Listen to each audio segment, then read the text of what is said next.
নমস্কাৰ শিক্ষাৰ্থীসকল সকলোকে আকৌ এবাৰ অন্য এটা নতুন ভিডিঅ'লৈ স্বাগতম জনাইছোঁ। আমি আলোচনা কৰি আছোঁ হাই ছেকেণ্ডেৰী ছেকেণ্ড ইয়াৰৰ তোমালোকৰ ঐচ্ছিক অসমীয়াৰ এডভান্স আছামিজৰ তোমালোকৰ গোট 1 নিৰ্বাচিত কবিতাসমূহৰ আমি পাঠসমূহ কবিতাসমূহৰ প্ৰশ্ন উত্তৰ আলোচনা কৰি আছোঁ।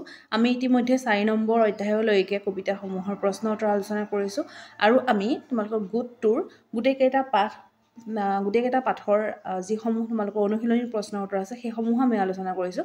গতিকে সেই ভিডিঅ'সমূহ তোমালোকে আমাৰ চেনেলত গৈ পেলাই চাই ল'ব পাৰিবা। গতিকে এতিয়া আজি আমি চেপ্টাৰ 5 কাঞ্চনজংঘাৰ বুৰঞ্জী নামৰ যোনটো তোমালোকৰ কবিতা আছে সেই কবিতাৰ সকলোবোৰ প্ৰশ্ন উত্তৰ আজি এইটো ভিডিঅ'ত আলোচনা কৰিম। গতিকে তোমালোকে ভিডিঅ'টো শেষলৈকে চাবা আৰু এতিয়া পলম নকৰি ভিডিঅ'টো আৰম্ভ কৰোঁ ব'লা।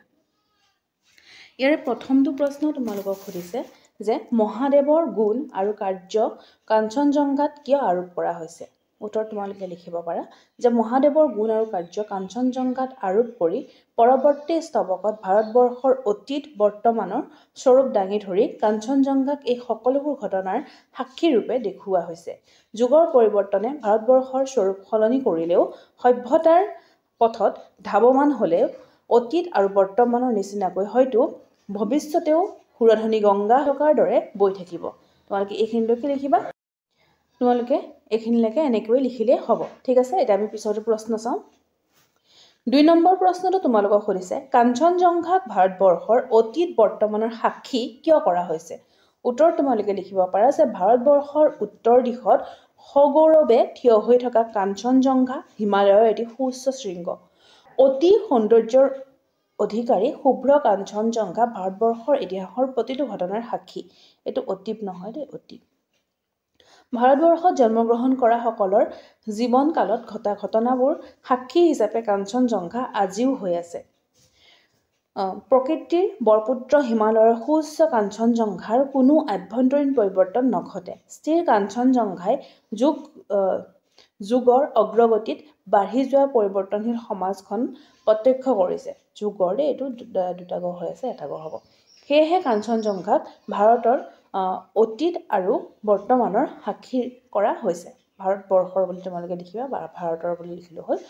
সেইকাৰণে কৰা হৈছে। কি কাৰণে কৰা হৈছে গোটেইখিনি লিখি দিয়া হৈছে। তোমালোকে স্ক্ৰীনশ্বট লৈ পেলাই নোটছ বনাও। পৰীক্ষা যিহেতু পালেহিয়ে, তোমালোকৰ প্ৰগ্ৰেমখনটো দিলেই, পৰীক্ষা ৰুটিনখনটো দিলেই। গতিকে তোমালোকে এতিয়াৰ পৰা ভালদৰে পঢ়া আৰু সকলোৰে পৰীক্ষা ভাল হ'ব লাগিব কিন্তু দেই। 3 নম্বৰ প্ৰশ্ন তোমালোকক সুধিছে মানুহক প্ৰকৃতিৰ অভিনয় পুতলা বুলি কিয় কোৱা হৈছে। এইখিনিতে তোমালোকক জনাওঁ যে চেনেলটোত যদি প্ৰথমবাৰৰ বাবে আহিছে চেনেলটো ছাবস্ক্ৰাইব কৰি লগতে থকা বেল আইকনটো হিট কৰি ৰাখিব যাতে ভিডিঅ'ৰ নটিফিকেশ্যনটো তোমালোকে প্ৰথমতেই পোৱা আৰু সকলোবোৰ ভিডিঅ' যাতে তোমালোকে পোৱা সেইবাবে চেনেলটো ছাবস্ক্ৰাইব কৰি ৰাখিবা। লগতে ভিডিঅ'ত এটা লাইক কৰিবা। তোমালোকে কৰা লাইকসমূহে আমাক ভিডিঅ' বনাবলৈ উৎসাহিত কৰে। গতিকে তোমালোকে ভিডিঅ'টোত এটা লাইক কৰিবা আৰু লগৰ বন্ধু বান্ধৱীৰ সৈতে শ্বেয়াৰ কৰিবা যাতে যাক মানে ভিডিঅ'সমূহৰ প্ৰয়োজন আছে সেই সকলে যাতে পায়। ঠিক আছে, ইয়াৰ উত্তৰত তোমালোকে লিখিব পাৰা মানুহক প্ৰকৃতিৰ অভিনয় পুতলা মানুহৰ জীৱনৰ কোনো স্থায়িত্ব নাই। এইটো মানুহক নহয় দেই, এইটো মানুহৰ নহয় দেই, মানুহক। মানুহৰ সৃষ্ট ৰংগমঞ্চৰ দৰে মানুহৰ জীৱনৰো স্থায়িত্ব নাই। আমাৰ জীৱনৰ স্থায়িত্ব আছে জানো? প্ৰত্যেক মানুহ পৃথিৱীলৈ আহি নাটকৰ ভাৱৰীয়াসকলৰ দৰে নিজৰ নিজৰ ভাও দি বিদায় লয়। নাটকৰ সূত্ৰধাৰে যিদৰে পুতলা নচুৱাই ঠিক এনেদৰেই নেদেখাজনৰ নিৰ্দেশত মানুহবোৰেও পৃথিৱীত প্ৰকৃতিৰ পুতলা হৈ নিজ নিজ ভাও দিছোঁ। ভগৱানৰ বা নেদেখাজনৰ দেই, নেদেখাজনক নহয়, নেদেখাজনৰ। পৃথিৱীৰ বুকুত মানুহৰ স্বাভাৱিক জীৱন ৰংগমঞ্চৰ পুতলাৰ দৰে। মায়াৰ আবৃত্ত প্ৰত্যেক মানুহেই নিজৰ জীৱনত ক্ষণস্থায়ী বুলি জানিও নিখুঁত অভিনয় কৰি পৃথিৱীৰ বুকুৰ পৰা মেলানি মাগে। আমাৰ জীৱনটো ক্ষণস্থায়ী হয় নহয়? আমাৰ জীৱনটোতনো কি আছে? একোৱেতো নাই। মানুহ মাত্ৰে মৰিবই লাগিব হয় নহয়? গতিকে জীৱ মাত্ৰে মৰিব লাগিব। মানুহ বুলিয়ে নহয়, সকলো জীৱৰে মৃত্যু আছে। গতিকে আমি জানো যে আমাৰ মৃত্যু হ'বই। তথাপিতো আমি কি কৰোঁ? নলগা কথাত লাগি থাকোঁ, নকৰিবলগীয়া কাম কৰি থাকোঁ হয় নহয়? ইটো লাগে আমাক, সেইটো লাগে আমাক বহুত বস্তুৰ দৰকাৰ হৈ পৰে। আমি জানো যে এইবোৰ বস্তুৰ মূল্য নাই। আমাৰ নিজৰে দেহটোৰে মূল্য নাই, মানে আমাৰ নিজৰ দেহটোৱে জ্বলাই দিয়া হ'ব মৃত্যুৰ পিছত। তথাপিতো আমি কি কৰোঁ? এই মায়াৰ আবৃত্ত পৃথিৱীখনত আমি বহুত বস্তুৰ পিছত দৌৰি ফুৰোঁ আৰু অৱশেষত আমি মানুহটোৱে নোহোৱা হৈ যাওঁ হয়নে? এতিয়া পিছৰটো প্ৰশ্ন চাওঁ। 4 নম্বৰ প্ৰশ্ন, এইটো হৈছে শেষৰটো প্ৰশ্ন। আকৌ এবাৰ কৈছোঁ, তোমালোকে লগৰ বন্ধু বান্ধৱীৰ সৈতে ভিডিঅ'টো শ্বেয়াৰ কৰিবা। ঠিক আছে, আমি এই ভিডিঅ'সমূহ আনো যে আমি এইটো তোমালোকক মানে অকণমান সহায় কৰিবৰ কাৰণে আনো।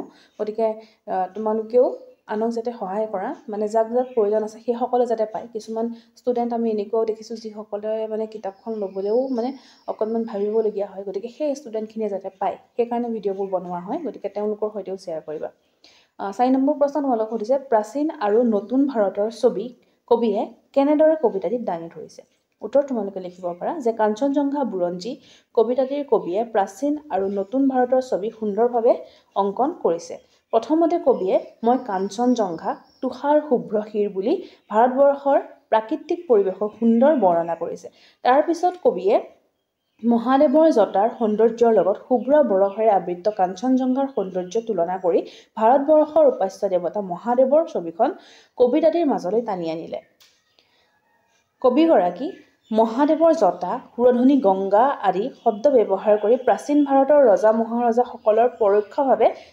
তেওঁলোকৰ কথাও দাঙি ধৰিছে ঠিক আছে